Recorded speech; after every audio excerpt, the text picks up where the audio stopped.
Hello കൂട്ടുകാരെ, എന്തുണ്ട് വിശേഷം? സുഖമാണോ? നമ്മൾ ജർമ്മനിയിൽ നിന്ന് ലോഡെടുത്ത് ജർമ്മനിയിൽ തന്നെ പൊയ്ക്കൊണ്ടിരിക്കുന്നു.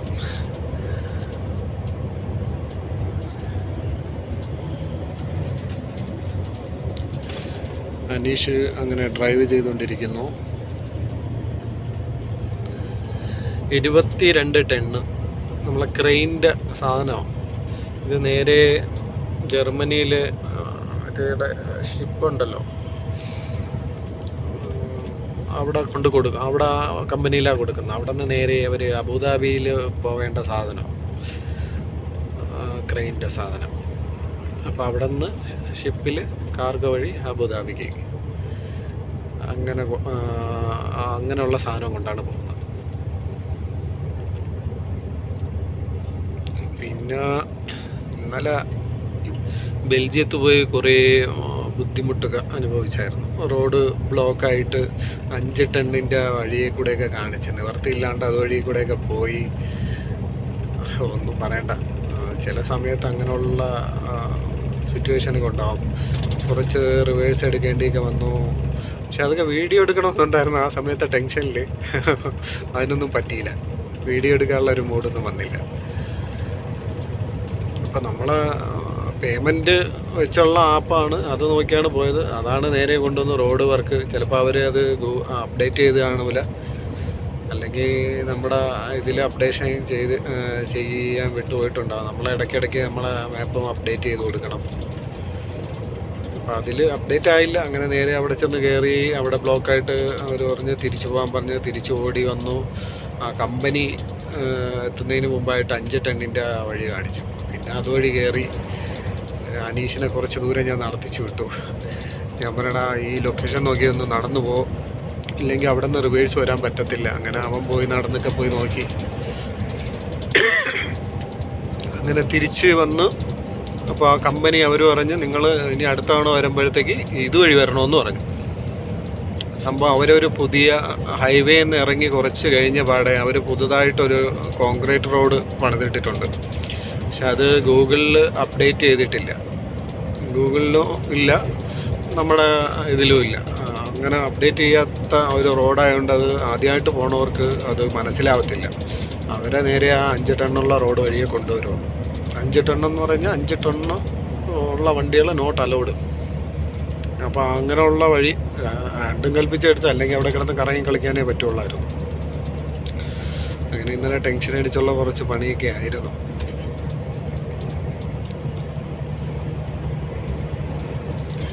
ഇപ്പോൾ ജർമ്മനി 7-ാം നമ്പർ റോഡ് വഴി, 7-ാം നമ്പറിൽ തന്നെ എങ്ങനെയായാലും ഒരു 600 കിലോമീറ്റർ കണ്ടിന്യൂ ഓടേണ്ട റോഡാണ്. ഭയങ്കര ഇറക്കവും കയറ്റവും ഒക്കെ ഉള്ള റോഡാണ്.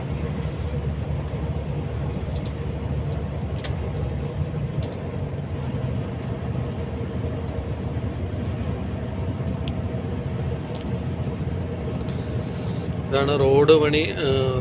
വരുമ്പോഴത്തേക്ക് അവർ യെല്ലോ ലൈൻ ഇട്ടിട്ടുണ്ടാവും. പുതുതായിട്ട് വരുന്നവർ, ഗൾഫിലുള്ളവർക്കൊക്കെ അത്യാവശ്യം ചിലപ്പോൾ അറിയാം. പക്ഷെ നാട്ടിൽ നിന്ന് പറഞ്ഞവർക്ക് ഇതിൻ്റെ പ്രയോറിറ്റി അറിയത്തില്ല.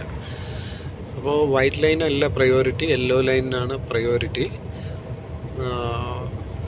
ചില സമയത്ത് ഈ സൈഡിൽ അവർ മറ്റേ ഇരുമ്പിൻ്റെ സംഭവം കൊണ്ട് വെച്ചിരിക്കുന്നു. അവിടെ ഉണ്ട്.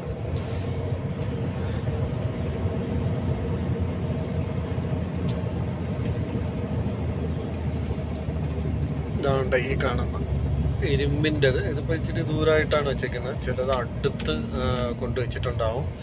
അപ്പോൾ നമ്മൾ ഈ റൈറ്റ് ലൈൻ ശ്രദ്ധിക്കാൻ പാടില്ല. ലെഫ്റ്റ് ലൈന് ശ്രദ്ധിച്ച് ലെഫ്റ്റ് ലൈൻ ചേർന്ന് അങ്ങ് ഓടിച്ചു കഴിഞ്ഞാൽ കറക്റ്റായിട്ട് അങ്ങ് സ്മൂത്തായിട്ട് പോകും. റൈറ്റിലോട്ട് നോക്കാണ്ടിരിക്കുന്നതാണ് ബെറ്റർ. ഞാൻ അങ്ങനെയാണ് ചെയ്യാറ്. എല്ലാവർക്കും അങ്ങനെ ചെയ്യണം എന്ന് എല്ലാവർക്കും അങ്ങനെ ആയിരിക്കണമെന്നില്ലല്ലോ. അതാണ്ട ഇത് ഇപ്പം ഈ റൈറ്റ് ലൈൻ ചേർന്നാണുള്ളത്.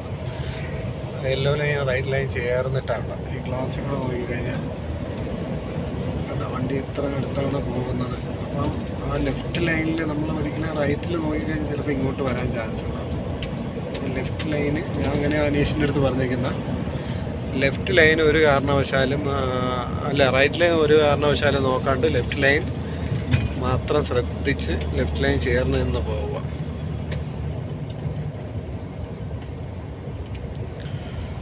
അപ്പോഴത്തേക്ക്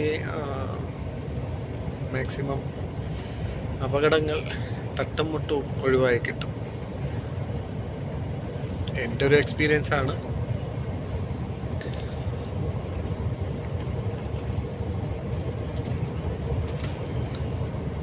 ഇപ്പോൾ റോഡ് പണികൾ സ്റ്റാർട്ടിങ് വരുമ്പോൾ എന്തായാലും കയറുമ്പോൾ റോഡ് പണിക്ക് എത്തുന്നിടത്ത് വരുമ്പോഴത്തേക്ക് ഒരു ചെറിയൊരു ഇതൊക്കെ ഉണ്ടാവും. പിന്നെ അത് ഓടി ഓടി വരുമ്പോൾ അങ്ങ് മാറിക്കോളും. പിന്നെ ഇടറൂട്ടൊക്കെ അവന് കൊടുത്തു തുടങ്ങി, ഇടറൂട്ടൊക്കെ ഓടിച്ചു തുടങ്ങി. ഇനി അടുത്ത ഇടറൂട്ട് ഒന്ന് ക്ലിയറായി വരുമ്പോൾ സിറ്റി ഏരിയയൊക്കെ കൊടുക്കണം. 23-ാം തീയതി കയറി, ഇന്ന് 6-ാം തീയതി ആയി. 13-13 ദിവസം. അതിൽ പിന്നെ വീക്കെൻഡ് ദിവസങ്ങൾ അവധിയൊക്കെ ഉണ്ടായി. ഇനി അത് കഴിഞ്ഞ് ഇനി റിവേഴ്സൊക്കെ കൊടുത്ത് പഠിപ്പിച്ച് 1 മാസത്തിനകത്ത് തന്നെ ഫുള്ള് റിവേഴ്സ് എന്തായാലും പക്ക ആവൂല, എന്നാലും ഒരു ഐഡിയ കിട്ടും. പിന്നീട് അത് സിംഗിളായിട്ട് പോകുമ്പോഴാണ് ബാക്കി നമ്മൾ ഓടി ഓടി അത് സെറ്റായിക്കൊള്ളും. എന്നാലും ഒരു ഐഡിയ ചെറിയ രീതിയിലൊന്ന് ആക്കിയെടുക്കും. ബാക്കിയെല്ലാം നമുക്ക് ഉള്ള ഒരു കഴിവുണ്ടല്ലോ, സ്വന്തമായിട്ട് ഒരു ഡ്രൈവർക്ക് ഒരു കഴിവുണ്ടാവുമല്ലോ. അവരുടെ ആ ഒരു ഐഡിയയിലായിരിക്കും പിന്നെ ബാക്കിയെല്ലാം ആവുന്നത്. കാരണം ഞാൻ പോയപ്പോഴത്തേക്ക് എനിക്കങ്ങനെ വലുതായിട്ട് ട്രെയിനിങ് ടൈമിന് റിവേഴ്സൊന്നും കിട്ടിയിട്ടൊന്നുമില്ല. പിന്നെ നമ്മളൊരു ഐഡിയയിലൊക്കെ ഈ വണ്ടികൾ എങ്ങനെയാണ് കൊണ്ടുവയ്ക്കുന്നത് എടുക്കുന്നതൊക്കെ നോക്കി നോക്കി ആ ഒരു മെത്തേഡിനൊക്കെയാണ് എടുത്ത് പഠിച്ചത്.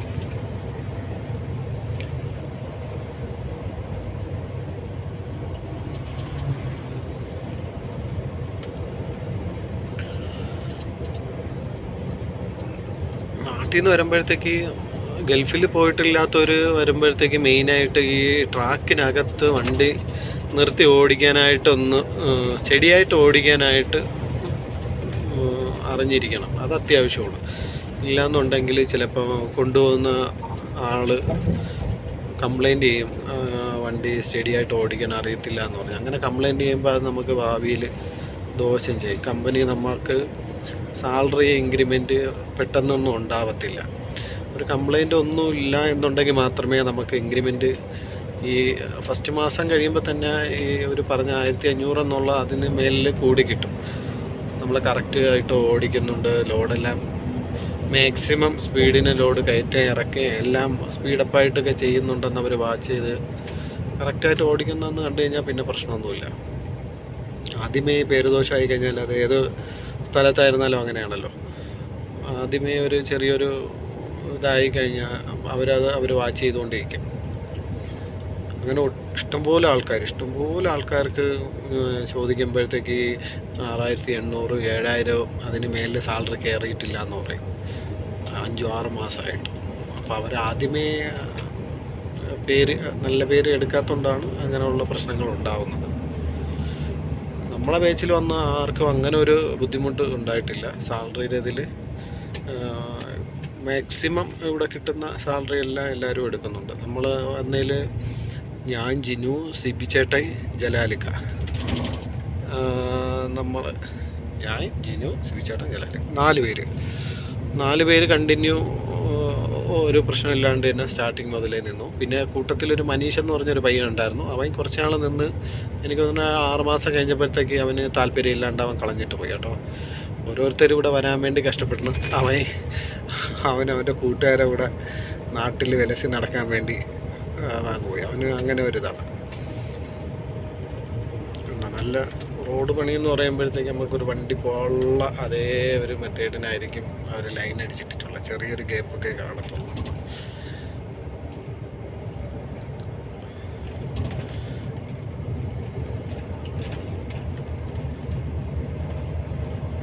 റോഡ് വീതി കൂട്ടാനുള്ള തയ്യാറെടുപ്പിലാണ്. സൈഡെല്ലാം പണിതുകൊണ്ടിരിക്കുന്നത്.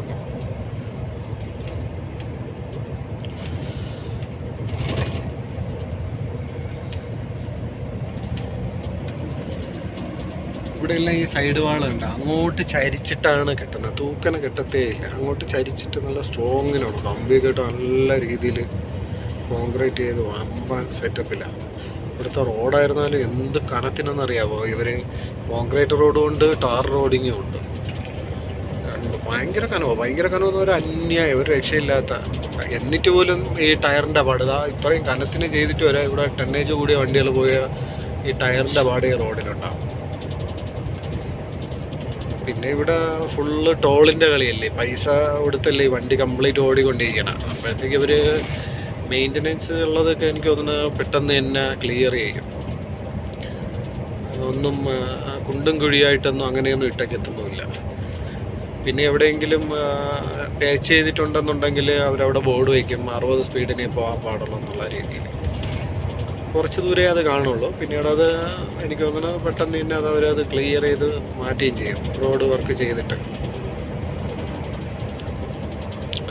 നമ്മളെ കമ്പനി പോളണ്ടിലാണെങ്കിൽ നമ്മൾ കൂടുതലും ജോലി ചെയ്യുന്നത് ജർമ്മനിയിലാണ് കേട്ടോ. ജർമ്മനി ഇപ്പോൾ നെതർലാൻഡിൽ പോയി കഴിഞ്ഞാലും അടുത്ത ഒരു ട്രിപ്പ് കൊണ്ടുപോയി അടുത്ത ട്രിപ്പ് നെതർലാൻഡിൽ നിന്ന് എടുത്തിട്ട് നേരെ ജർമ്മനി കയറും. ബെൽജിയത്ത് പോയാലും അതുപോലെ തന്നെ, ചെക്കിൽ പോയാലും അതുപോലെ തന്നെ, ഫ്രാൻസിൽ പോയാലും അതുപോലെ തന്നെ. ജർമ്മനിക്കകത്താണ് മെയിൻ ഓട്ടം. ജർമ്മനിയാണ് ഓട്ടത്തിൻ്റെ കേന്ദ്രമെന്നാണ് എനിക്ക് തോന്നുന്നത്. പിന്നെ പോളണ്ടിൽ പോയാലും ഒരു ട്രിപ്പും കൊണ്ട് അങ്ങ് പോകുന്നു, അടുത്ത ട്രിപ്പുമായിട്ട് നേരെ ഇങ്ങ് ചാടുന്നു, ഇതിനകത്ത് ചാടുന്നു. ഇതാണ് ജർമ്മനിയാണ് മെയിൻ ഓട്ടത്തിൻ്റെ കേന്ദ്രം.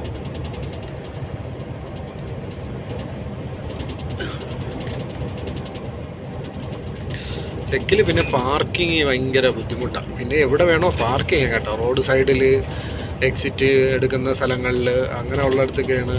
ഇന്നലെ നമ്മൾ ബെൽജിയത്തിൽ നിന്ന് ട്രിപ്പ് എടുത്തുകൊണ്ട് വന്നിട്ട് DHLൻ്റെ ലോഡാണ് എടുത്തുകൊണ്ട് വന്നത്. അപ്പോൾ കമ്പനിയിൽ നിന്ന് മെസ്സേജ് അയച്ചിട്ടുണ്ടായിരുന്നു വെട്ടവും വെളിച്ചമുള്ളിടത്തേ കിടക്കാവുള്ളൂ എന്ന് പറഞ്ഞു, സീലിടാൻ.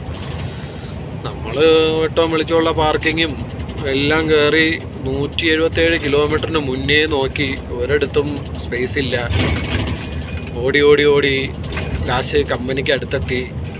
കമ്പനിയുടെ അവിടെ നിന്ന് ഒരു 200 മീറ്റർ മാറിയിട്ട് റോഡ് സൈഡിനങ്ങ് പാർക്ക് ചെയ്ത്. അവിടെ പോസ്റ്റിൻ്റെയൊക്കെ വെട്ടവും വെളിച്ചമൊക്കെ ഉണ്ടായിരുന്നു. അവിടെ പാർക്ക് ചെയ്ത് 9 മണിക്കൂർ അവിടെ കിടന്നു. പിറ്റേ ദിവസമായപ്പോൾ ഇന്ന് രാവിലെ ആയപ്പോഴത്തേക്ക് വണ്ടി എടുത്ത് നേരെ കൊണ്ടുവന്ന് അൺലോഡ് ചെയ്തു. ഭാഗ്യത്തിന് പ്രശ്നങ്ങളൊന്നും ഉണ്ടായില്ല.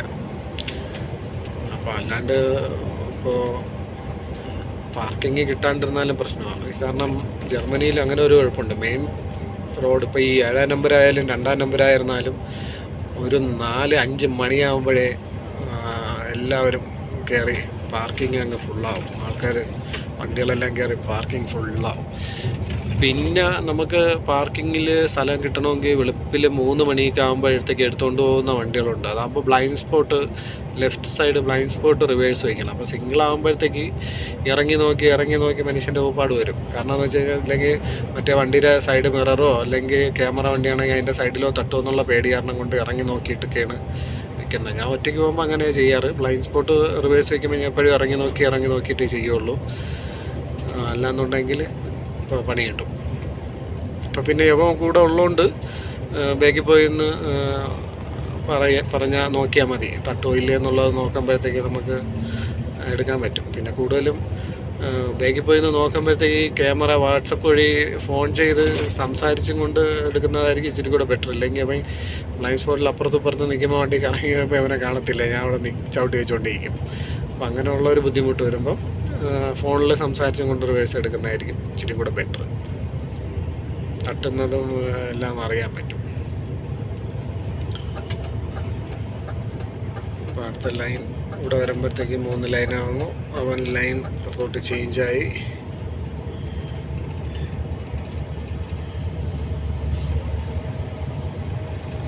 നമുക്ക് 23 ടൺ അടിപ്പിച്ചുണ്ട്. അതുകൊണ്ട് കയറ്റമൊക്കെ വലിയ കഷ്ടപ്പെട്ടേ വലിയ കയറുള്ളൂ. ലോഡ് കുറവായ വണ്ടികളെല്ലാം വിട്ടടിച്ചങ്ങ് കയറിപ്പോകും.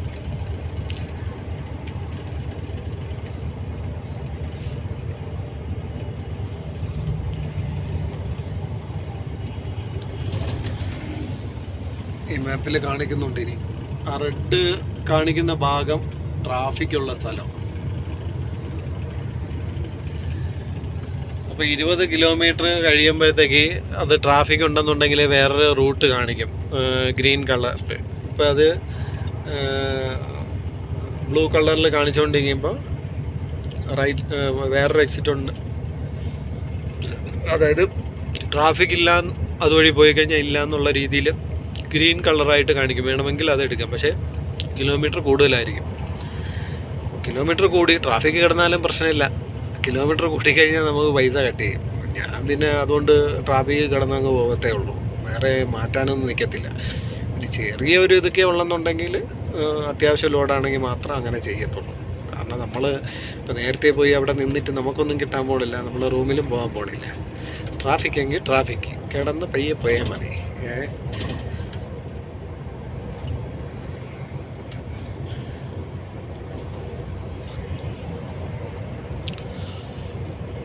അപ്പം അങ്ങനെയൊക്കെയാണ് കാര്യങ്ങൾ.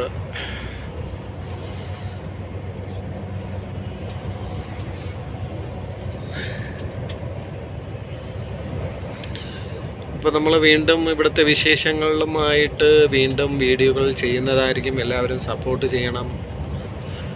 വരാനിരിക്കുന്നവർക്ക്, വരാൻ താല്പര്യമുള്ളവർക്ക്, ഇവിടുത്തെ കാര്യങ്ങൾ എന്തെങ്കിലും ഉണ്ടെങ്കിൽ എൻ്റെ പഴയ വീഡിയോയിൽ എൻ്റെ നമ്പറൊക്കെ കൊടുത്തിട്ടുണ്ട്. ഇൻബോക്സിൽ നമ്പർ എടുത്ത് നിങ്ങൾക്ക് മെസ്സേജ് അയക്കാം, കാര്യങ്ങൾ അറിയാൻ വേണ്ടി മറുപടി തരുന്നതായിരിക്കും. ഓക്കെ, വീഡിയോ ഇഷ്ടമായാലും ഇല്ലെങ്കിലും ഷെയർ, സപ്പോർട്ട്, സബ്സ്ക്രൈബ്, ലൈക്ക് എല്ലാം ചെയ്യുക. Thank you for watching.